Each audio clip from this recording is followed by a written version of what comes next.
साथियों, मैं अभिषेक कुमार आपका आपके अपने परिवार सुंदर क्लास में स्वागत करता हूं। फ्रेंड्स, आज जो है हम आपको पता है कि आज यूपी पुलिस में 26,400 कुछ पदों की भर्तियां आ चुकी हैं। ठीक है, बहुत जल्द उसका फॉर्म अप्लाई होने वाला है। तो उसी के चलते आज हम लोग इतिहास की हम अपनी पहली क्लास मुगल साम्राज्य के उस टॉपिक को कवर करेंगे जो मोस्ट इम्पॉर्टेंट टॉपिक बन सकता है। और आप लोग ज़्यादा से ज़्यादा क्लास को शेयर करिएगा, लाइक करिएगा। ठीक है, तो वो कहते हैं ना, अगर जज्बा है जीत का, ठीक है, अगर जज्बा है जीत का तो कर पूरा तू अपने हौसलों को बुलंद, तू कर पूरा अपने हौसलों को बुलंद। जीत आज नहीं तो कल मिलेगी, कल नहीं तो परसों मिलेगी, पर मिलेगी जरूर जीत, यह निश्चित होता है। ठीक है, आइए फ्रेंड्स, तो हम अपना पहला क्वेश्चन जो कवर करने की कोशिश करेंगे, हम बाबर को पढ़ेंगे। ठीक है, किसको पढ़ेंगे? बाबर को पढ़ेंगे। आपको पता है बाबर जो है कहाँ का राजा था?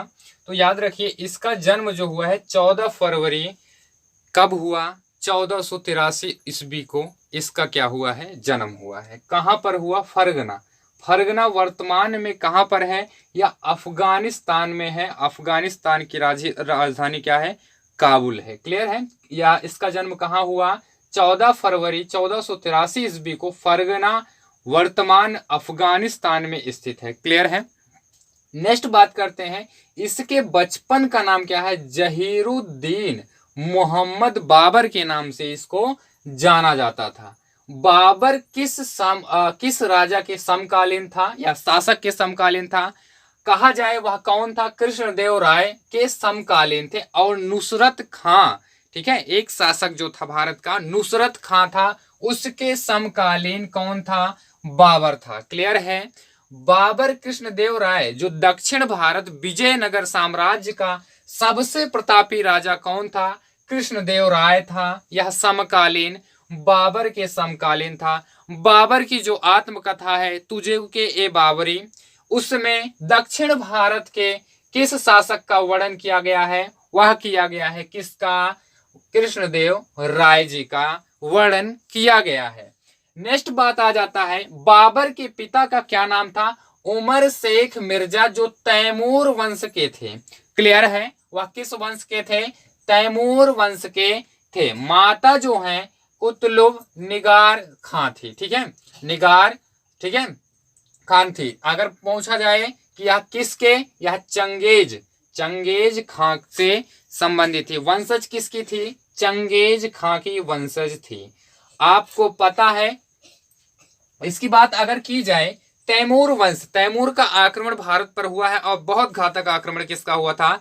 तैमूर लंग का हुआ था। 1398 ईस्वी को तैमूर लंग ने भारत पर क्या कर दिया था? दिल्ली शासन पर आक्रमण कर दिया था। वह बहुत घातक आक्रमण था। ठीक है, और अगर बात किया जाए, यह फरगना की गद्दी पर कब बैठा? फरगना की गद्दी पर यह बाबर जो है कब बैठा? यह 1492 ईस्वी को 12 वर्ष की आयु में यह क्या बैठ गया? गद्दी पर बैठ गया। अब क्वेश्चन अगर आपसे पूछा जाए, क्या पूछा जा सकता है कि बाबर का जो है जो बचपन का नाम है वो क्या था? तो आप बताएंगे जहीरुद्दीन मोहम्मद बाबर के नाम से इसको जाना जाता था।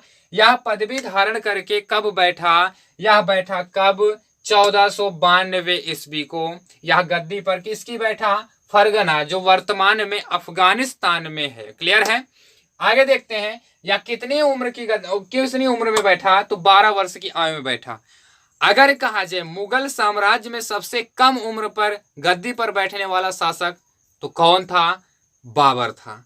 लेकिन अगर आपसे क्वेश्चन पूछा जाए भारत या दिल्ली की गद्दी पर बैठने वाला सबसे कम उम्र का शासक तो कौन था?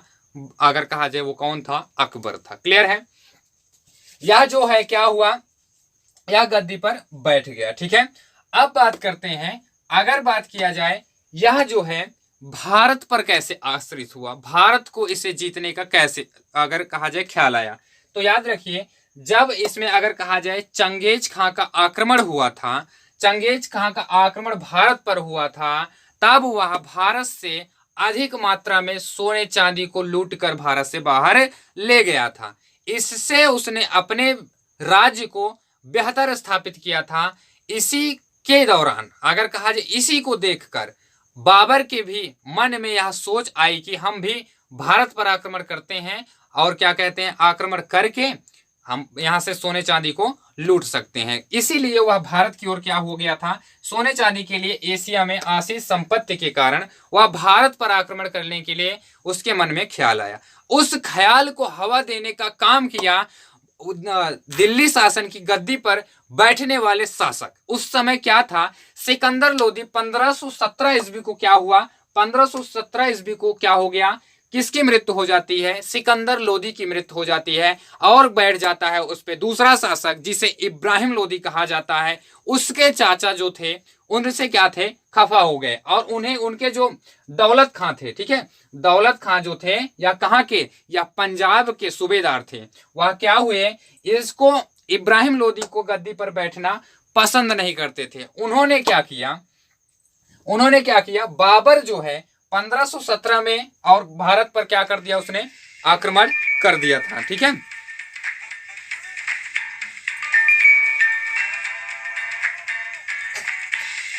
क्या हुआ, आक्रमण कर दिया था, क्लियर है। फिर क्या हुआ, इसमें एक है भेरा का दुर्ग, ठीक है, भेरा का दुर्ग है। अब पहली बार अगर पूछा जाए कि बाबर ने 1519 में कहां पर आक्रमण किया, तो यह पंजाब के पास है भेरा का दुर्ग, ठीक है। कब, 1518 में इसने आक्रमण किया और 1519 में इसको क्या कर लिया, जीत लिया था। अब क्या होता है, बाबर जो है यहां पर जो है आक्रमण करके चला जाता है, कहां पर, काबुल चला जाता है, ठीक है। काबुल की विजय अगर बात करते हैं तो 1504 ईस्वी में इसने किसको विजय किया, सबसे पहले काबुल को, फिर कहां, कांधार को, ठीक है। तो इसी प्रकार जो है बाबर ने कहा किया, भेरा का दुर्ग जो है 1519 में भेरा के दुर्ग को जीत लिया, ठीक है। जीतने के बाद अपने एक जो वहां का सैनिक या अध्यक्ष कहा जाए अपनी सेना का, उसको वहां रखा और खुद बाबर वापस दोबारा चला गया। फिर क्या हुआ, अगर कहा जाए अगर कोट को फिर दोबारा इसने क्या किया, यहाँ के जो दौलत खां थे, पंजाब के जो उस समय सूबेदार थे, उन्होंने यहाँ के जो इसके अध्यक्ष थे जिसको इसने रोका था उसको वहां से भगा दिया, ठीक है। फिर क्या हुआ, फिर दोबारा बाबर वापस आया और 1520 से 1521 में सियालकोट और भेरा को जीता। दोबारा बाबर आता है, फिर उसने दो चीजों को जीता, कब, 1520 से 21 में सियालकोट और भेरा को जीत लिया, क्लियर है। फिर क्या हो जाता है, इन्होंने जब जीत लिया, फिर क्या हुआ, यहां पर राजशाही बहुत ज्यादा राजनीति चलने लगी, ठीक है, कि इसमें इब्राहिम लोदी और दौलत खां में, ठीक है। अगर कहा जाए दौलत खां से क्या हुआ, इनके रिश्ते थोड़े इब्राहिम लोदी के खराब होने लगे। फिर क्या हुआ, दौलत खां के पुत्र दिलावर खां, ठीक है, दिलावर खां एवं दौलत खां। आपको क्वेश्चन पूछेगा, भारत में बाबर को आने का निमंत्रण किसने दिया, तो किसने दिया, दिलावर खां और दौलत खां। या वो दो कहा जाए मुगल साम्राज्य के, वह जो अगर कहा जाए लोधी साम्राज्य के एक मूर्ख के समान ये दोनों थे। इन्होंने क्या सोचा, बाबर भारत में आएगा, आक्रमण करेगा, लूटेगा और हमें शासक बना के वह चला जाएगा। तो इन्होंने क्या किया, इन्होंने सोचा कि बहुत अच्छा है, अब हम क्या करते हैं, उसको बुला लेते हैं, बाबर को आएगा, मारेगा, हमें जिता देगा, उसके बाद हम क्या करेंगे, आक्रमण करके हम राजा बन जाएंगे। तो यही कहा जाता है ना कि सोच जैसी होती है, करनी जैसी करनी वैसी भरनी। इन्होंने जैसा किया इनके साथ बाद में ऐसा ही होने वाला है, बाबर करेगा इनके साथ, ठीक है। फिर देखो, भारत में आने का निमंत्रण किसने दे दिया, तो दौलत खां और इसके पुत्र जो थे दिलावर खां, इन्होंने क्या किया, भारत में बाबर को आने का निमंत्रण दे दिया। क्वेश्चन आपसे पूछा जाएगा, दौलत खां और अगर कहा जाए बाबर को भारत में आने का निमंत्रण किसने दिया, तो आप क्या बताएंगे, दौलत खां एवं पुत्र कौन थे, दिलावर खां ने भारत में आने का इसको निमंत्रण दिया, भारत में आने का निमंत्रण दे दिया, ठीक है। फिर आते ही आपसे पूछेगा कि इससे आते ही भारत पर आक्रमण बाबर ने कब किया था। अगर आपके ऑप्शन में 1519 है तो आप 1519 लगाएंगे, नहीं ना तो 1526 नहीं लगाएंगे, ठीक है, 1519 लगाएंगे। पहली बार तोप का उपयोग बाबर ने कब किया, तो 1519 भेड़ाघाट के युद्ध में इसका उपयोग किया गया था, 1519 में, कि इसके जाटों के विरुद्ध यह युद्ध था। नेक्स्ट देखते हैं, सियालकोट पर आक्रमण कब किया, 1521 में सियालकोट पर आक्रमण किया और सियालकोट को जीत लिया। फिर नेक्स्ट आक्रमण आ जाता है वास्तविक मुगल साम्राज्य का, अगर कहा जाए लोधी वंश का पतन होता है और एक नया साम्राज्य दिल्ली साम्राज्य पर मुगल वंश का शासक हो जाता है। कौन सा होता है? पानीपत का युद्ध, वर्तमान हरियाणा में स्थित है यह पानीपत, ठीक है, पानीपत है। 21 अप्रैल 1526 को एक निर्णायक युद्ध होता है जिसमें लोधी वंश का पतन एवं मुगल वंश का स्टार्ट, साम्राज्य शुरू किया जाता है। यह 21 अप्रैल 1526 को शुरुआत होती है। और कौन था? एक कौन आया? बाबर आ गया, ठीक है। बाबर कितने सेनाओं के साथ भारत पर आक्रमण किया? लगभग 12,000 सैनिकों के साथ यह क्या किया? सिंध नदी को पार करके भारत में प्रवेश करता है, ठीक है। और इधर इसके अगर कहा जाए इब्राहिम लोधी विशाल सेना के साथ सिंध नदी के इस तरफ इसका वेट कर रहा था, किसका? बाबर का, ठीक है। एक भीषण युद्ध होने के बाद, ठीक है, एक भीषण युद्ध हो जाने के बाद इब्राहिम लोधी का क्या हुआ? इब्राहिम लोधी हार गया और किसकी विजय हुई? बाबर की क्या हो गई? विजय हो गई। क्लियर है? अगर इसमें तोपांची की बात कर लेते हैं, आपको पता है कि दो लोग इसमें विशेष करके भूमिका निभाए थे। और अगर कहा जाए वो कौन से? उस्ताद अली एवं क्या कहते हैं? मुस्तफर, ठीक है, मुस्तफर। दो इनके क्या थे? तोपांची थे। इन्होंने क्या किया था? इन्होंने अहम भूमिका पानीपत के युद्ध में निभाई थी। आपसे क्वेश्चन कैसे बनता है तो देखिए, क्वेश्चन पूछेगा पानीपत का प्रथम युद्ध किन दो लोगों के बीच लड़ा गया?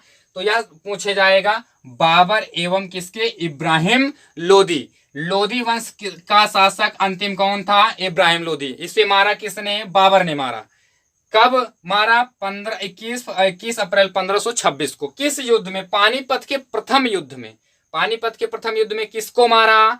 मारा गया किसको? बाबर ने इब्राहिम लोधी को मारा। तो आपसे पूछेगा लोधी वंश का संस्थापक अगर कहा जाए तो, लोधी वंश का संस्थापक कहा जाए तो अगर कहा जाए बहलोल लोधी, अगर कहा जाए अंतिम शासक इब्राहिम लोधी।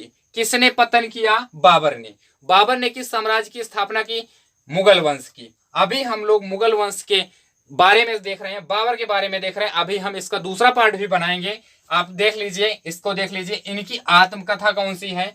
आत्मकथा है तुजुके बाबरी, ठीक है। बाबर की आत्मकथा तुजुके बाबरी जो है या किस भाषा में है? फारसी भाषा में है। किसका वर्णन है? जहीरुद्दीन मोहम्मद बाबर का वर्णन है। किस अन्य लोग अगर शासक का नाम है तो नुसरत खां एवं कृष्णदेव राय का वर्णन इसमें किया गया है। क्लियर है? यह आपका जो है इंपॉर्टेंट बाबर से क्वेश्चन हो जाते हैं। और कल हम पानीपत के युद्ध के बारे में वर्णन करेंगे और उसके बाद इसके बारे में हम जानेंगे क्या क्या है। इसके बाद जो है आपका नेक्स्ट बचता है इसके 3 और महत्वपूर्ण युद्ध, उसके बारे में भी हम कल युद्ध के बारे में चर्चा करेंगे और देखेंगे कि बाबर की मृत्यु कैसे हुई, इसका मकबरा कहां पर है। आज सिर्फ पहली क्लास है किसकी? इतिहास की, जो आपको डेली क्लास यह मिला करेगी, ठीक है। आप लोग टाइम देख लीजिए, आपको डेली यह क्लास जो है शाम को 3 बजे यह क्लास आपको मिलेगी, डेली की डेली, ठीक है।